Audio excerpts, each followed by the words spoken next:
Okay, I think we're good. Hello, everyone, and thank you for joining us today. My name is Méline Lafabrie. I'm the founder of IDONI, which is an NGO that connects journalists and agents of change to produce a more constructive and inclusive journalism. We think that it is especially important when reporting on conflict. Our guest today is Zara, who will introduce herself in a few minutes. Works for a newsroom which report on topics that might not be directly related to what we think of when we think of conflict, but on topics that are either sources or consequences of conflict, such as climate change, gender, migration, racism, to only name a few. The two ladies you can see on the top, Charlotte and Marina, are two members of the Idoni team. They will be the one managing the comment section and to make sure that everything goes smoothly. So if you have questions or issues, you can comment and they'll be right there to answer to you.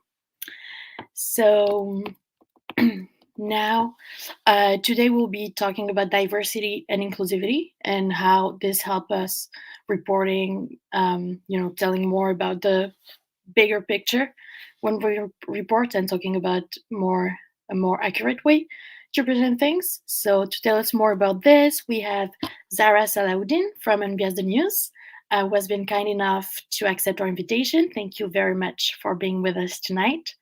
So can you please introduce yourself a bit, your story and what you do? Thank you so much. Hi, everyone. I'm Zahra. I am a Pakistani journalist based in Germany. I started my career in journalism around 8 years ago in Pakistan when I was working for local media organizations over there. After that, I was interested in studying a little bit more theoretically about journalism and different aspects about it. So I moved to Europe and got into the Erasmus Mundus program, where I did research at the Hamburg University on press censorship in Pakistani journalism.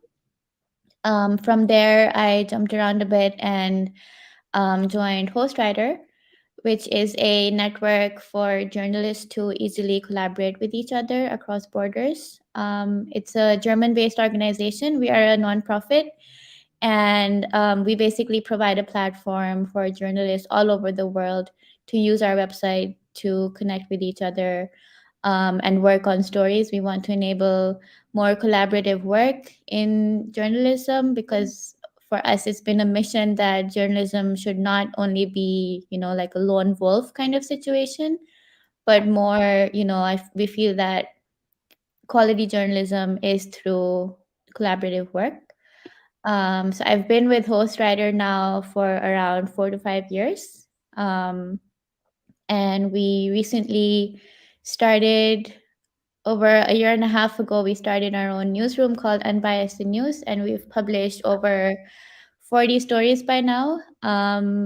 Again, building on the mission of Hostwriter and trying to, provide a space for global journalists who are from underrepresented communities, because we, for a long time, felt that mainstream media is missing out on a lot of important stories from regions that are not being covered because journalists there are unable to get their voices heard.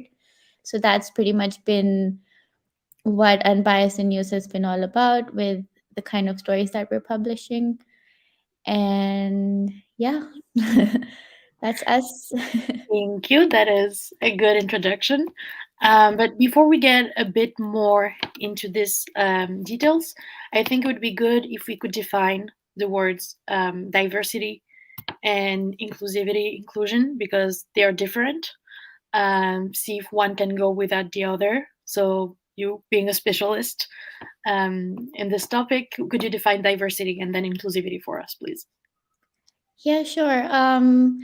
It's a little bit funny for me sometimes to describe it, because for the longest time, this has been like diversity, for example, has been used as a buzzword everywhere so many times, even within Europe. And whenever I'm doing any kind of like workshop with my team members, we often say that, hey, okay, yeah, we are in a European city somewhere, but diversity doesn't mean that we're all, people from different European countries. It's still Europe. That's not exactly what we mean by diversity. Mm-hmm. We don't mean diverse in a way that there are, 50 white people from different European countries. That's not what we mean by that. For us, and for what we believe diversity in journalism is, basically diversity of voices, diversity of thought, also diversity. Yeah, sure, geographically, of course, it makes sense, but also in a way that it's, representing a region, it's representing a community that isn't being heard. um it's, we want to avoid the tokenism aspect of diversity and inclusion, and we want to make sure with our practice and what we do as an editorial team to embrace this kind of diversity, where we are open minded, we are um, not just open minded, but beyond that, trying to provide an opportunity and trying to build a space for voices that we feel are missing in journalism right now, that we've seen are missing in journalism right now as well, in mainstream journalism. And this pretty much means that these are voices um, that you might not get a chance to see at all as a media, as a news consumer, as a media consumer. For us, it's about putting a spotlight on different thoughts, different experiences around the world. And yeah, I hope I kind of answered your question with that. And coming to the inclusivity part, for us, it's also really important because all of us in our team, we are pretty much from a journalism background, so we kind of know what it's like, the whole process of how does a story get selected, who are the authors that are writing a certain story, where are they from. We don't believe in parachute journalism, but this has been something that has been taking place in the journalism community for years and years and years. For us, it's not about, like I'll just sorry. define like parachute journalism if anyone watching doesn't know what it is. It's this idea of sending a journalist somewhere to report on a specific topic, even though the journalist doesn't have a specific background knowledge of the region. Instead of working with local journalists would are experts or part of the community that would be reporting on its sending, which is now being a bit criticized. But yeah, just sorry, I just wanted to No, explain of for course. everyone to Thank be you for clear. But yeah, so explaining you're that. against this. But yeah, for us, it's a big issue because we have always believed that if we want a story from Nigeria, we want to commission a journalist in Nigeria to write that story instead of sending someone from Europe to Nigeria and writing about, you really miss the essence of a story because you haven't lived there, you don't know the community as well as a local journalist would know. There are a lot of different nuances that get missed out. So that's also a little bit what we mean by inclusion and inclusivity, because we want to be the newsroom, and we have been the newsroom who has been working with journalists who are specifically based in the communities that we want to represent, because otherwise journalism is not, the community that it serves. It's not really representing it that way, and that's what we wanted to change. Mm, okay, very interesting. So to get a bit more into this, so you explained that you started to work with Hostwriter, which is a platform connecting journalists everywhere. So if you want to tell a story about a specific topic or a specific part, you can actually find someone from this community or from someone who's an expert in this region, and either like commission the work or work together. Is that yeah? Yeah. Everything good? um, which was already a great idea. And it's almost 10 years old, right? It was like open in 2013, if I'm right. Yeah. That's an Officially online. I mean, the work started already in 2013, but officially online a bit later. But yeah. mm. But yeah, so already a cool project that has been around for a while. But some time ago, you decided to create unbiased news. From what I've read, there was something happening after a discussion in Italy. So can you tell us a bit of the story, what happened, and how you actually end up with this really cool newsroom and very good stories coming out right now? So what really led to this was also a book that we did as host writer in 2019. And the book is Unbiased News: Why Diversity Matters for Journalism. Yeah, it's I really mean, good. when this book came out in 2019, right after that, COVID happened. And of course, with COVID, everything in the media industry kind of just jolted. And we, as an organization, truth be told, yes, we are an NGO. So we did rely a lot on philanthropic, funding opportunities. And I mean, of course, we were really happy about that because we were offering something free. And for us, it's really important that Host Rider remains free. Hmm. So all of the philanthropic financial support that we got meant a lot to us. And but because of how the COVID affected the media industry and the journalism scene, um, you know, funding in general for everybody was affected. And that's kind of when it really hit us, when we were like, listen, the whole world is changing right now with what happened with COVID. We have this book that was a success, and a lot of people were giving us really great feedback and how it impacted them. But we all talked so much in the office about what we want to do because of what we've experienced as journalists. So why don't we take this book to the next step and actually create a newsroom or a media organization where we are tackling these problems that journalists face? So the book basically, if you haven't read it yet, the book is basically 30 stories from journalists who are host writer members.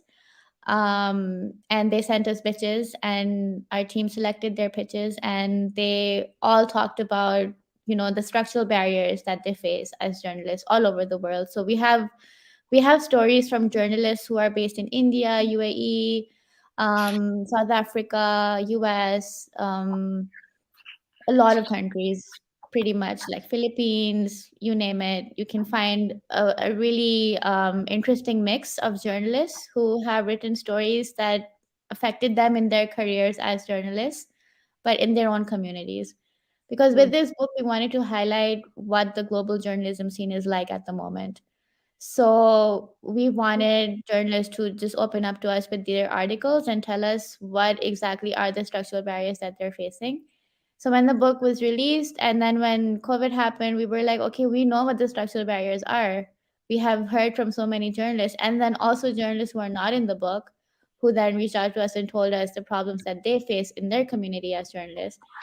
We decided that Unbiased News, the newsroom, is our next step forward. Like, we want to now offer this space. We want to offer, um, this website that we have for journalists to pitch us stories, so we can help them in a way that we can be a different newsroom compared to what people experience or journalists experience when it comes to mainstream media organizations. Like, for example, from the top of my head, one example I can give of how we are trying to make it different is that we pay all of our journalists the same amount for their story, regardless of where they're based. um, because even when it comes to exchange rate, some salaries are, what we've seen from other media organizations is that some journalists are paid less for the same amount of work a journalist who's getting paid more in another region. So this is something like there are a lot of like differences in salaries all around the world for journalists. This is something that we wanted to tackle as well. We also don't have, for example, like our prerequisite is, of course, if you have been published before, send us your story. But if you haven't been published before, tell us why you are the right person to tell us the story. Hmm. We are not going to, we're not that newsroom where we reach out to our friends and ask them, hey, do you know somebody who can write this article for us? For us, it's really important to work with journalists who are getting a fresh start, or if they're not getting a fresh start, at least there's somebody who we haven't worked with before, because we want to end you know, this whole culture of who do you know, and that kind of mentality that still pretty much exists in mm, journalism, where only people that have contacts or people who graduated from, I don't know, a really fancy J school, yeah. only they get the benefits. For example, we really wanted to end that. And so far we have been successful, because when we talk to people about this, and when we tell them that we don't want to keep playing up this thing about who do you know, and people usually say from other media organizations, people, their response is, yeah, but we do this because it has to be somebody we can trust. And honestly, we have published around a little over 40 stories now, and we Mm-hmm. have pretty much all of the stories, at least 90% or 98%, 98.8% of those stories have been written by journalists that we've never worked with before. Mm, And it's been a positive experience, and we did manage to build that trust with them without knowing them before, without knowing them in advance, or without somebody vouching somebody for us, because this is also a really big thing in journalism that we are kind of against, because this whole culture of vouching for people, or only working with people that this really puts a lot of journalists under pressure for not having a way to present their work, because they're never going to be able to show anyone how great of a journalist they are, actually, mm, because somebody from a mainstream media organization didn't vouch for them, or somebody didn't already know who they are, or just because they haven't written before for the New York Times or the Guardian, but they have written for other media organizations locally, that doesn't mean that they don't deserve a chance to work with a global media organization or a global newsroom. mm. And it's also fighting against the fact that because when it works with network, because they studied together, they did an internship together, they work together at some point. Very often, it's people from the same background, whether it is like socially, religious, um, and geographically. So you end up entering a newsroom, and everybody more or less looks the same, Exactly. which is like, well, not saying those people don't have interesting things to say or interesting, perspectives on things, but they might be very similar from one to another. Whereas like when you have Exactly. a diverse and inclusive newsroom where on top of diversity everybody has a voice and a Mhm. opportunity to tell a story and to say, okay, like maybe this story we already talked about it but we never covered it from this angle because the Exactly. It's people. that perspective, the difference in perspective that people are able to bring because they are from diverse backgrounds is very much an underrated thing in journalism at the moment. Um, but yeah, I mean, let's see how it's going to change. But we're hoping for that. So right now, for example, what does your team, they come from everywhere, or you still have like a few regions and you need to develop other ones? Like if I were to walk into a meeting, like a Ambiance News meeting, who would people be? Let's say. Okay, so I'm from Pakistan, but based in Germany. Then we have our editor in chief, Tina Lee. She is also based in Germany, but she's from the US. Then we have Gabby Ramirez, our multimedia editor. She is from Venezuela, also based in Berlin. Because, I mean, yeah, we are from different countries, but the main office is Berlin Yeah. because the organization is officially a German based organization. And then we have our co managing directors, Julia Varnason and Marcia Bang. Julia is from Sweden and Mercy is from Nigeria. And then Ankita Anand, she is our head of republications, and she was also our regional editor for India. So all of the Mm, stories that we focused on coming out of India were edited by her. So she was when we started off, she was our regional editor. Now she's our regional editor and also head of publication. So if you walk into a meeting, these are the people that mm, you will see. And then We also have external editors who are also regional editors. So, for example, Purple Romero, she's based in Hong Kong, and so we get that Asia perspective from her, in the sense that in the beginning, when we were getting stories from Asia, she was in charge of getting us the stories or going through the pitches and then selecting stories and editing them. And then we have Wafa Al Badri, who is an Egyptian journalist also based in Germany. But from her, we were getting stories from journalists based in um, the northern African region, or also not specifically, because we realized that when we started off, of course, this was the idea that we're all going to be regional editors, but later on it turned out that yeah, we're getting really interesting pitches from all over the world. So we don't want to keep limiting to different these specific regions that we are in charge of, but we also want to just see which editor found a pitch or received a pitch that they felt deserves to be published. So we all kind of just started working on as many as possible.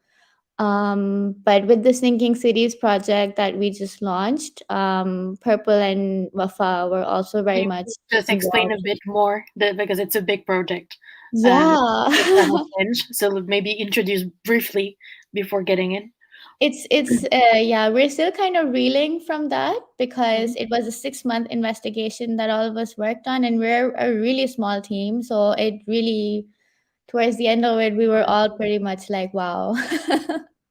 So the Sinking Cities project basically is a cross-border investigation that we decided that we really wanted to do. And for this, we trained and hired local journalists from 6 mega cities that are coastal cities to investigate what are these cities doing in the face of like a climate calamity, or just in general, the sea level has risen globally.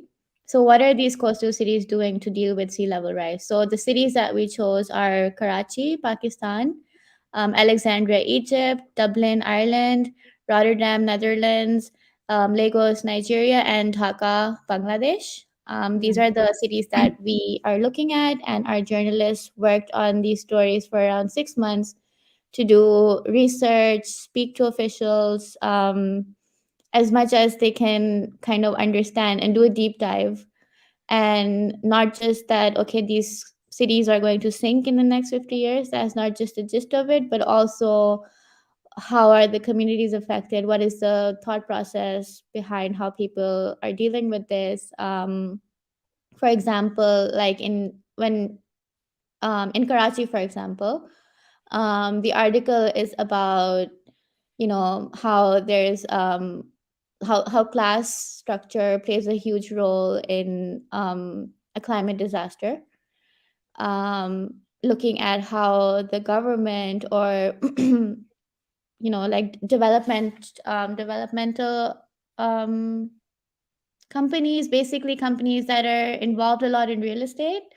The article looks at how these very like well connected, very wealthy organizations want to kind of get rid of what they call are encroachments, but they're not actually encroachments, they're people's homes.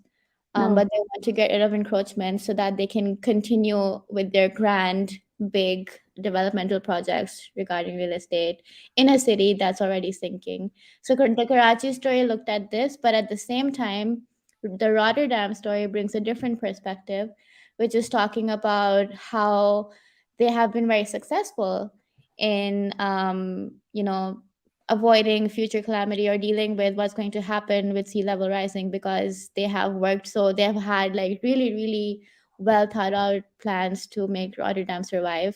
So these are just examples of different perspectives that we wanted to provide with the Sinking Cities project.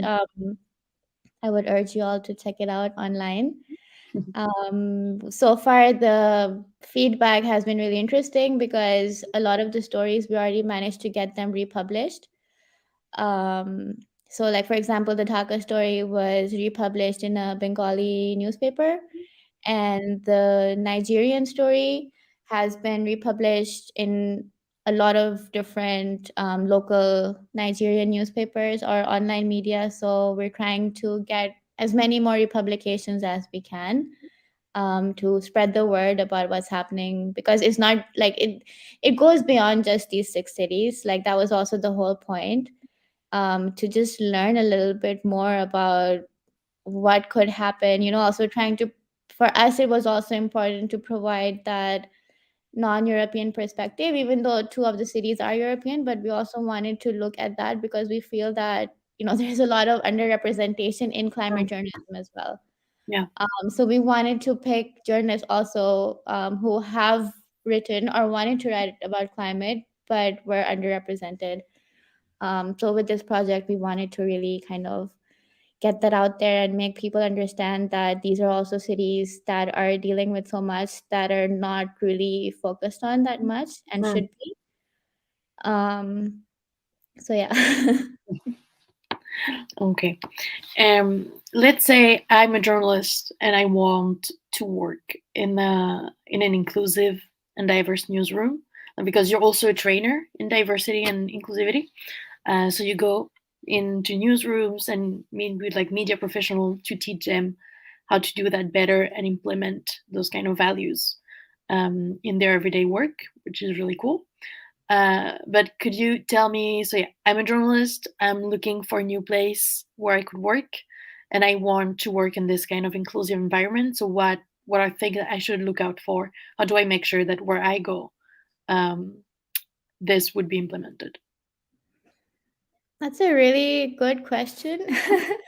I mean, also, I would say now that you mentioned the trainings, I would say that I guess most of our trainings have been aimed at editors. Mm-hmm. Of course, journalists as well.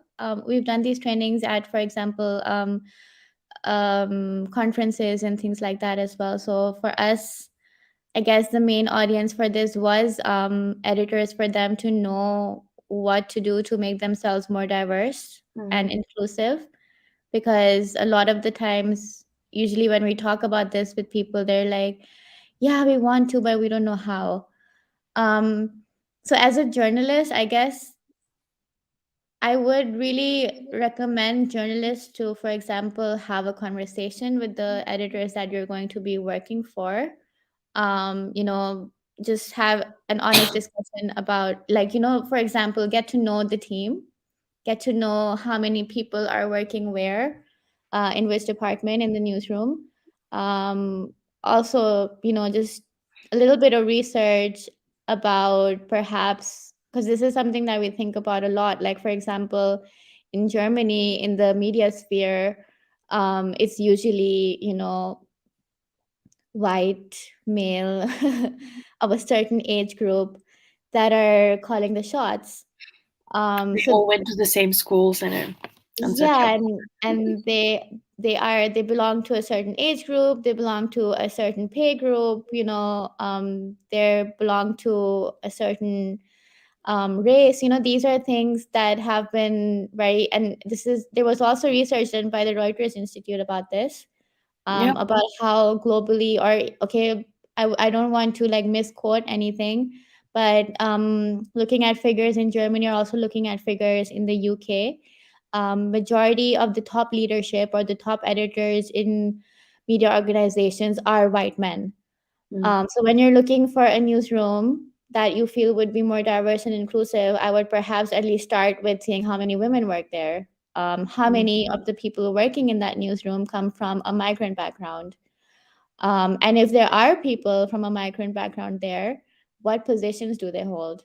Mm. So these are just a few questions that I would, as a journalist, want to think about when I want to work at a newsroom. And then you can go beyond that. You can go further, by asking, people in the team, just having a very frank conversation about what you can also see it from their work, honestly, but just to have a frank conversation with your direct editor, your future direct editor, or just in general, talking to them about what your concerns are as a Mm. journalist, because each journalist has, coming from different backgrounds and different experiences. I would say each journalist has different experiences in the past that they would want to perhaps, either avoid or find new ways of getting new experiences. So I guess in that way, it would be advisable to have a frank discussion.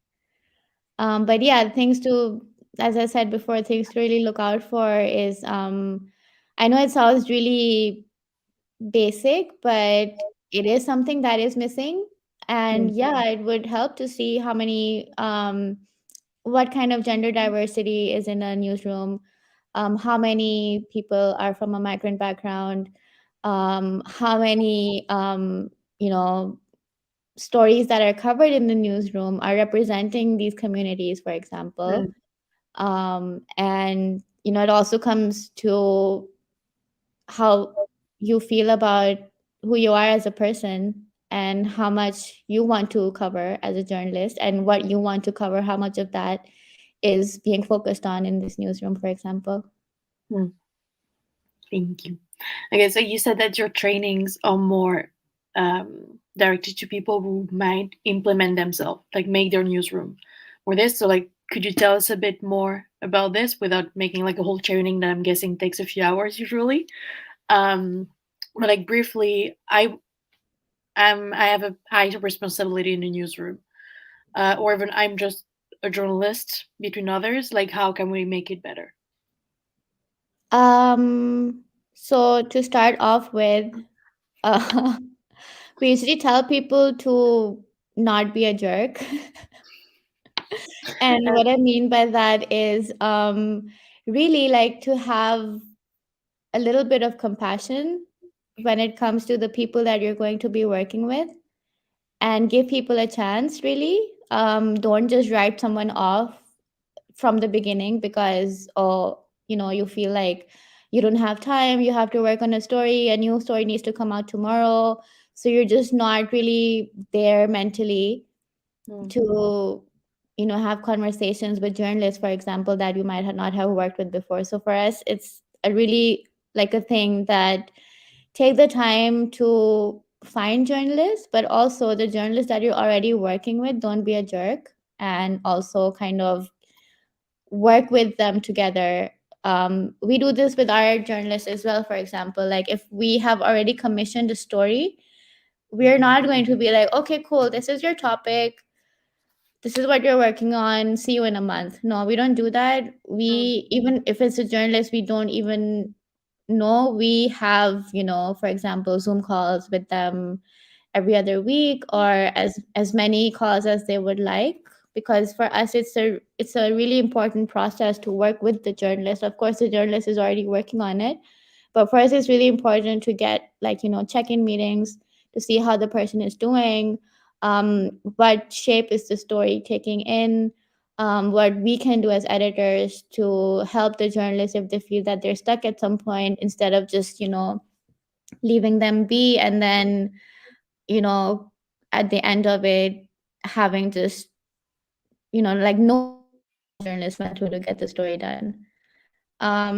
So that is one advice that we like to give journalists. Other advice also is, again, like I said before, um, this whole, you know, this whole culture of only working with people that mm, is really, really harmful to journalism, because there are really a lot of other journalists out there who can give you a really good perspective on what you might not have even thought about. Another thing that we really like to focus on when we do trainings about diversity is also collaborative effort between journalists, mm, because we're at a really interesting point in the world right now, where I think that to tell a story by yourself is just not doing it justice, because there's so many angles a story can take, because there's so much happening everywhere all the time, that it just doesn't make sense even for your story. Like, as a journalist, if I'm working on something, I would much rather work with somebody to enhance the story, to make it bigger, to give in more perspectives, like a perspective that I would have, or a perspective that somebody I'm collaborating with would provide, And when you're working on it together, you come up with so many other things that you as a lone journalist would never even think about. Mm, So, for example, there might be a whole new story that could come out of the story that you're already working on, and then that gives you an opportunity to dig deeper and make your story more grand. And especially now with the climate conflict and also with global corruption, and we've seen this in, follow the money stories as well, that it's just so important for countries and communities to come together in telling these stories, because it just doesn't cut it anymore to have one person talk about it. We kind of also want to have that kind of impact with our stories, and the impact is much bigger from what we've seen when we have collaborative stories. mm. And also maybe because you were talking about having people from the ground and like no parachute. Um, Journalists, one issue that's happening right now is that people often with reason don't really trust journalists, um, especially in countries where the relationship between like the news media and the government is a bit blurry, or actually really not blurry, and they're completely linked. There are many different cases, so maybe it's also easier to get access to the story in the point like that you just mentioned. Like it's easier to see a story or to see an issue that someone else wouldn't have seen if you're from the community or if you know it better. But it might also be easier to get access to the community that doesn't really trust journalists in general, or like foreign journalists. So if you're part of the community, there's a connection. Yeah, for sure. And lately, trust in journalism has been a really big problem. And this is something that we've also talked about recently at a conference. And it's not just about, the lack of trust from the community, but also lack of trust from lawmakers, lack of trust from the government. And this is a really big struggle that journalists have to face. This entire year, all over the world, we've seen the kind of struggles journalists have faced. Journalists are getting arrested, journalists are getting censored. Um, Even now, at COP27 in Egypt, there were local journalists who were on hunger strike, to help another journalist get freed. So, like, I can see a lot of these instances happening in India. I can see them happening in Pakistan. It's happening so much because of, this lack of trust. And of course, Mm. there's more to it. It's not just the lack of trust, but there's more to it that maybe we can talk another time about this. But really, That would be a um, whole other event. We yeah, for don't have a lot of sure. time to talk about that, but yeah. But that's what helps, like coming together, and speaking about these journalists. And also, as journalists, our role is to, often we forget that we have a watchdog role to play, but because of the lack of trust, it's not always easy to play that watchdog role. But what helps is when you are working collaboratively with other journalists from other countries, highlighting what's happening in your countries, and then people realize, oh, wait, okay, this is not just happening to us, it's also happening in other countries. It's not just, for example, in Iran, it's not just in Iran that women are fighting for their freedom. Women in Afghanistan are also protesting and trying to get their voices heard. So when these kind of topics are covered collaboratively by journalists, it kind of brings that sense of trust back, at least in my opinion, in journalism. That sense of trust can come back when everything is done collaboratively. And I think it's also a good way because, for example, as you just mentioned, in some countries, you can't really tell all the stories there are to tell. But if you work collaboratively, then you can get the story out in another country and to have an Exactly. impact at an international level. That is sometimes Exactly. bigger than if you just published just in a set country. Yeah. Yeah, for sure. Many. Okay. Um, so, do you think that having an inclusive newsroom automatically means that you would produce inclusive journalism, or do you have like to really work on it um, every I day? mean, I wouldn't say it's automatic. because of course whenever we have our call for pitches open, majority of the pitches that we receive are solo journalists wanting to cover a certain topic. But in that, we have had a few instances where we paired up journalists because we just thought that, hey, we got these interesting pitches. How cool would it be if these two journalists who don't know each other at all work together on it? Mm, Um, so, for example, one of our very first stories was a story from Nigeria, and it was about vaccine hesitancy. So basically, this the way the story came into being was we got pitches from two journalists based in Nigeria. One of them was about, because it was COVID time, one of the pitches was about Pfizer, one mm, of the companies with the vaccine. The other story was about how in Kano, in the 90s in Nigeria, there were some vaccine trials that had went wrong, which caused very long-term health problems.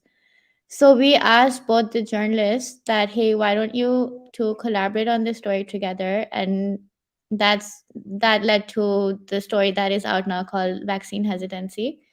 Um, and it highlights what happened in Kano. So it was basically the Pfizer angle and also then the angle of what families in Kano went through in the 90s when they struggled with the vaccines that they had gotten back then and the kind of impact that it had basically on them.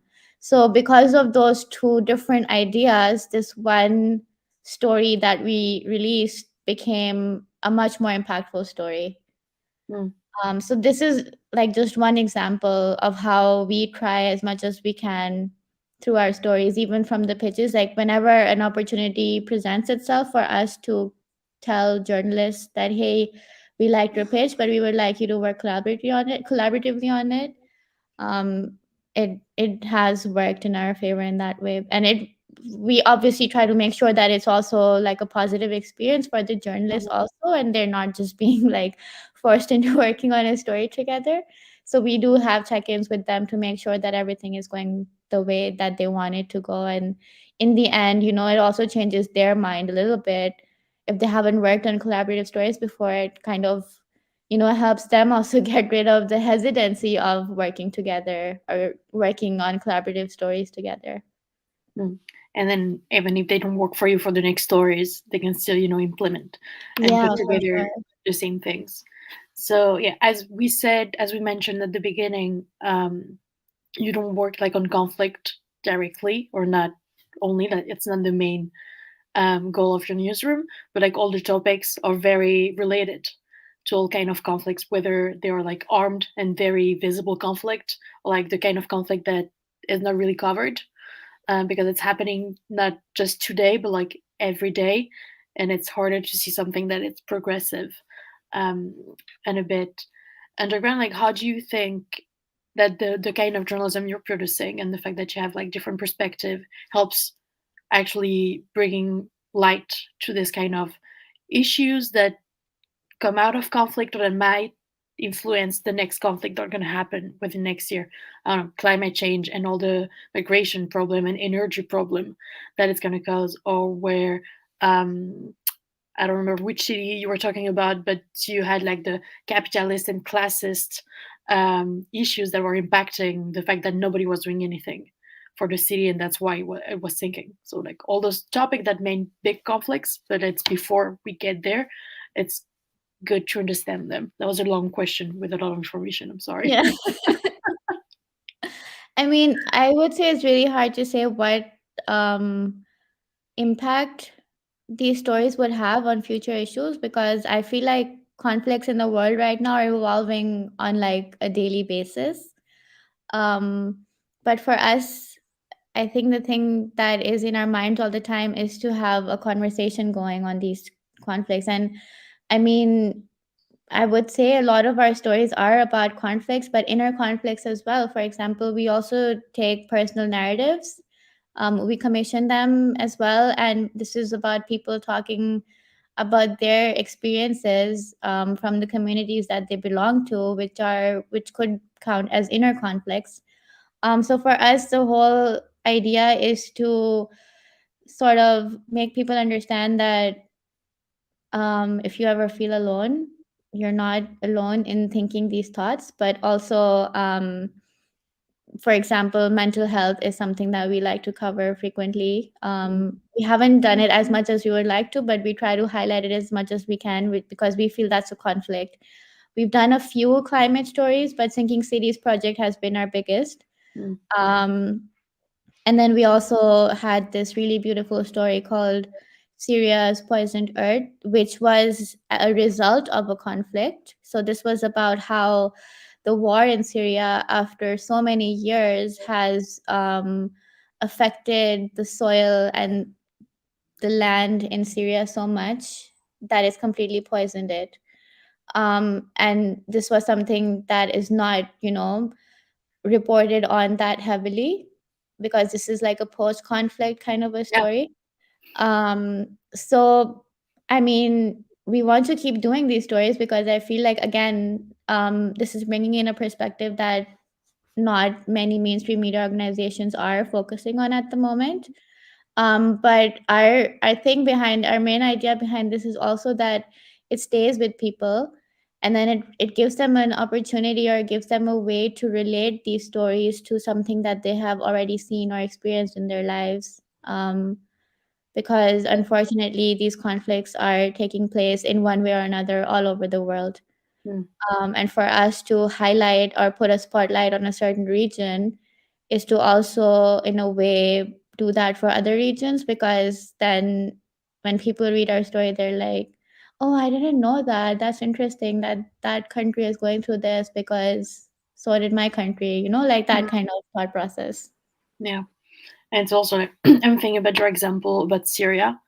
That's really why you need local journalists, because after the conflict, I mean, not saying that Syria is a very peaceful place right now, but like they don't get as many um, foreign journalists, and Yeah, very often foreign means European or North American. exactly. Um, you know, those media don't send journalists anymore. So if you don't have a local person, then no one talks about it because you need to be there, Exactly.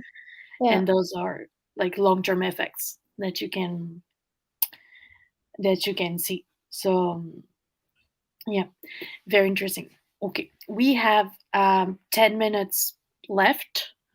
Um, so if anyone in the comment section, in the watching has a question, that would be the time. If not, it's fine. I have more questions.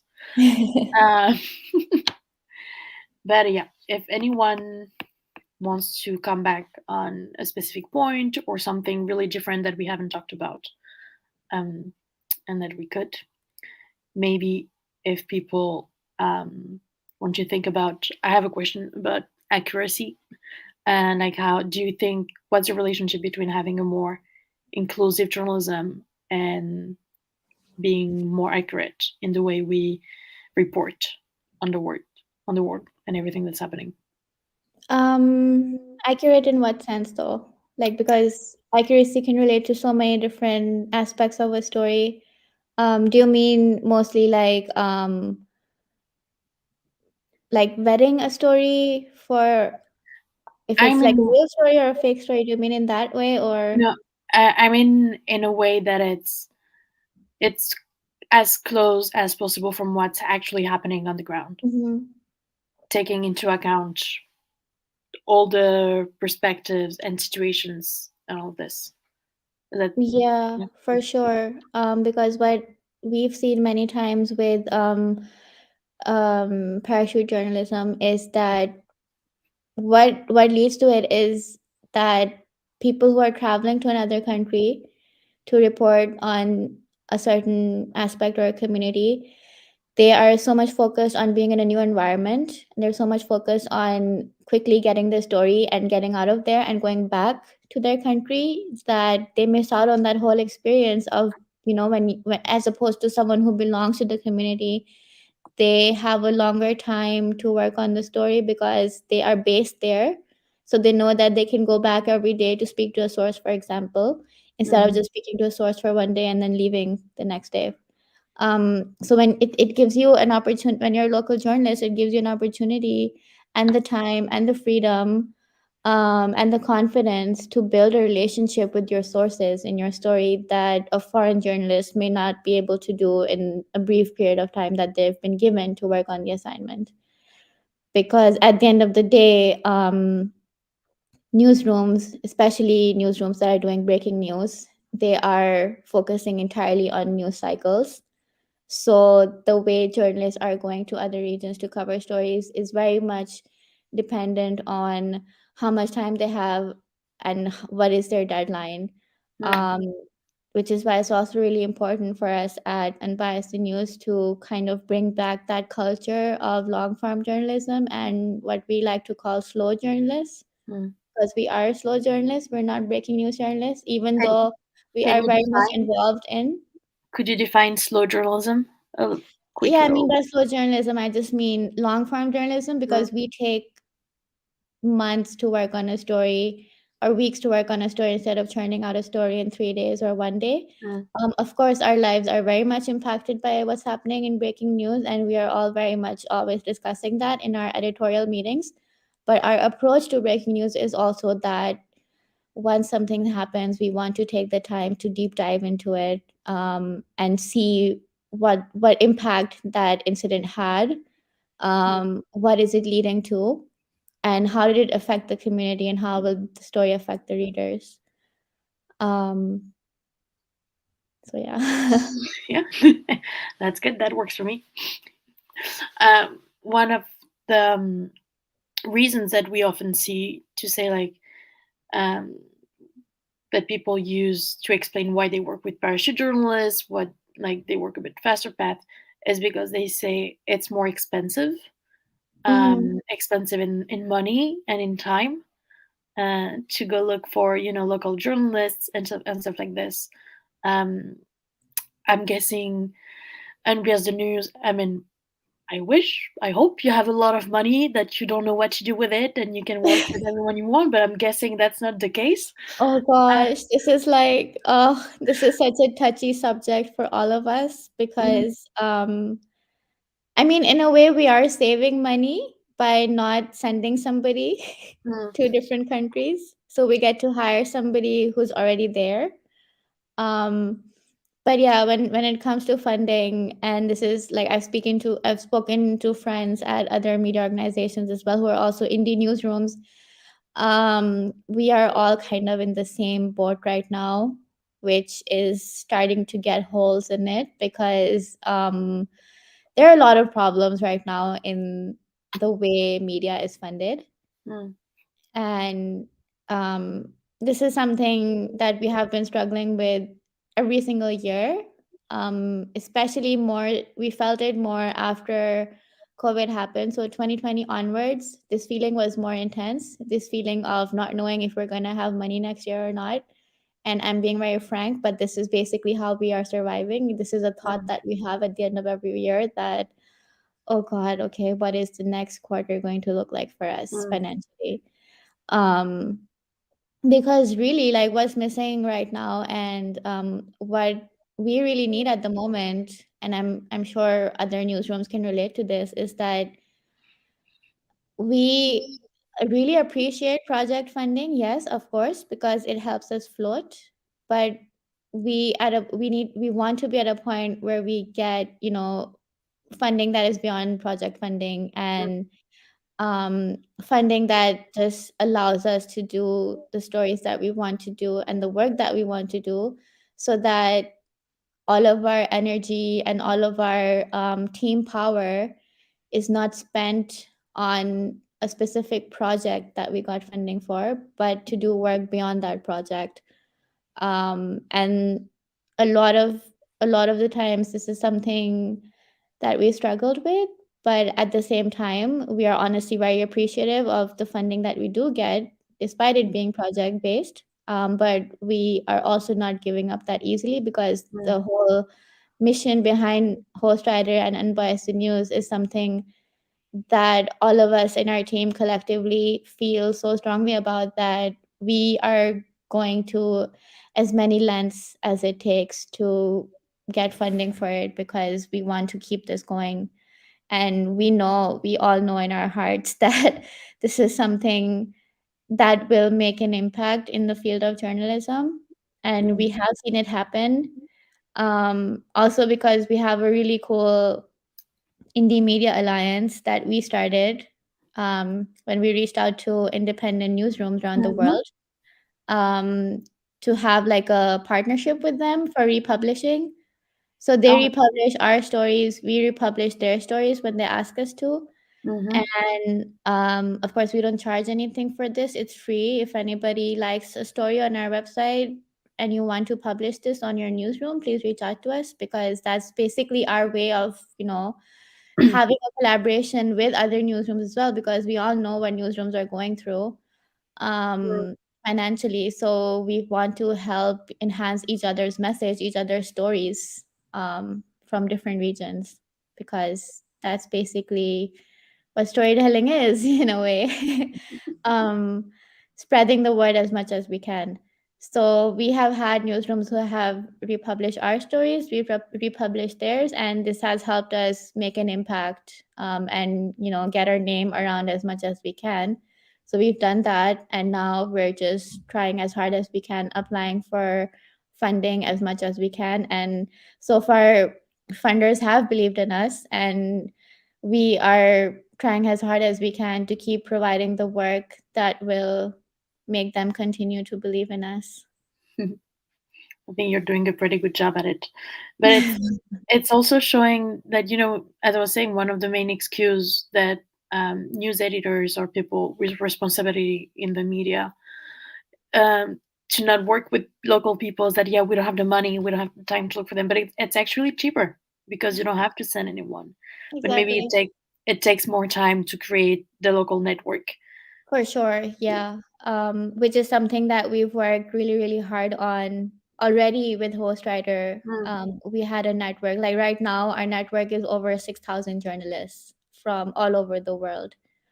So even though it's interesting that if when Unbiased News opened up, our first call for pitches, we got 500 pitches from Wow. people from all over the world. And our editor in chief, Tina, and I were just sitting one day and we're like, wow, how are we going to sift through all of these pitches? Like 500, like this is, just imagine that this is a whole new newsroom, Unbiased News. They haven't published anything yet. And already. And there are 500 people, and that was a learning experience for us Mm. on our own, like right off the bat, that hey, there's so many journalists out there who have really interesting stories to tell, but Mm. they're getting rejected everywhere because of one reason or the other. Like I still remember we had a really beautiful story from India, about this village. I'm not getting into the details of the story right now because we're low on time, but basically, the author sent us a whole profile about this woman in a village who was working as a lawyer for women there to help them get inheritance rights. It was a very, Mm. very beautifully done story, and the person was really inspiring. But this author, before pitching to Unbiased News, this author was rejected at least around 20 times by other news organizations Wow. because he was not known, or because nobody wanted a story about a village in India. Mm. And, like the story did really well. But these are just, certain biases that we are trying really hard to get rid of, because at the end of the day, we got the opportunity to publish his story, and he had a great experience with Ankita, our editor from Mm. India, and the kind of feedback that we got in the story from the readers was also like, it meant a lot to us also, because this is what we want to do. Essentially, we want to highlight these voices. Mm. And it's also showing, like, I mean, what we've been talking the whole time, that like a very specific story that is very like hyper local in a tiny village can actually talk to other people Yeah. and put in perspective things in different ways in other part of the world. So I think that And was a good funnily example. enough, after this story was published, he reached out to us and he told us that this media organization, a very mainstream media organization that everybody knows about, who he had pitched to before. Mm. They reached out to him after we published the story, and they were like asking him for the contact of his source. So they weren't even willing to say, okay, actually, you know what, you were right, cool, your story got published, we would love to republish it. No, they were like, we want to talk to your source, because they wanted to do their own story on the same thing, on the same person, instead of just yeah. That's well, that's also a whole other event talking about how uh, mainly European and Northern American journalists treat other journalists other like as fixers, which are the people Exactly, helping us, and exactly, very often forgetting to mention them and the amazing work they do on the ground, and how most people have no idea that they would not get any stories if it wasn't for the fixers and the local journalists that are exactly, for helping, sure. often risking their lives reporting in some regions. Yeah, but That's why we are that's always just trying to be as vocal as we can and just encouraging others that, hey, mm, listen, you as a journalist, sure, whatever your editor might say, but you as a journalist, at least if you're working with a fixer, please at least give byline to your mm, fixer as well, because you work collaboratively on this story. Like, yeah. don't ignore the collaboration aspect there. It's already there. All right, we have one question from Elena, who said, "Thanks a lot for and congratulations for the project. I'm a journalist from Spain, and I wonder how should we go about creating this partnership to publish MBS the news in any indie media? So if people want to get in touch with you, Ah, what do they do? amazing. Where do they go?" Okay, so on unbiasednews.org, our website, there is a tab that is talking about republications. We have a whole method of how you can reach out to us and what our basic idea is behind republication. So if you could just go there, you can also find the email address of my colleague Ankita, who is in charge of public republications. You can reach out to her, or you can also reach out to me. We are all everywhere on social media, on LinkedIn. You can find me anywhere. I can also get you in touch with my colleague. And yeah, We're would really publishing appreciate. in the comment. We're publishing like MBS the news, the website, and we also give your Twitter so people can get in touch Amazing. Thank you. um, if they want. But yeah, I think that's all for now. I hope that was clear, Elena. Otherwise, go on the website and get in touch with them. They answer quickly. That's how I did it the first time I reached out to them a while back. But yeah, I think that's all now. We're running a bit out of time. But thank you, Sarah. It was very interesting to learn a bit more about what's going on inside such a cool project and how we can learn how to implement it in our own work. I hope that you, the audience, had a fun time, learned interesting stuff, and got useful keys to work in a more diverse, inclusive way in the future.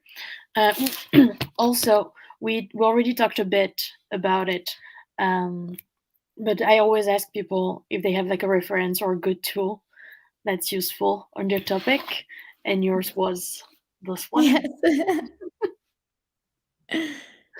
But so I would definitely recommend it. I bought it when it came out, and mine is very used because I very often go back to it. Um, but yeah, also we're gonna have our next event, Idoni event on the 13th of December. It's also a Tuesday. It's also happening at 7 p.m. Central Europe time. I'm sorry for people who are not based in this region. It's just at the time it's a bit complicated to organize at different hours, but we will work on it in the future, I swear. And during this event, we'll be talking about how to find and report on solutions when covering conflict. And we have two very cool guests, being Tina Rosenberg, which is one of the founders of the Solution Journalism Network and award-winning journalist. She wrote book everywhere and such. And Dina Bugazala, which is an Egyptian, journalist, was the founder of EGAP, which is a network to help local journalists produce solution stories and get the stories in the MENA region, but also at an international level. You have the link so you can register already if you want. We will be very happy to see you there. Um, in the meantime, thanks again for showing up, Zara. Thanks Thank you again. for If you having don't me. mind, Really I'll, enjoyed this discussion. when yep, have a nice evening, day, end You of as the well. day, Thank you. depending where you're based. And I'll see you really soon. I Yeah. hope. Yes. Keep in touch. All Thank right. you. Thanks Bye bye, everybody for tuning everyone. Thank in. you. Bye bye.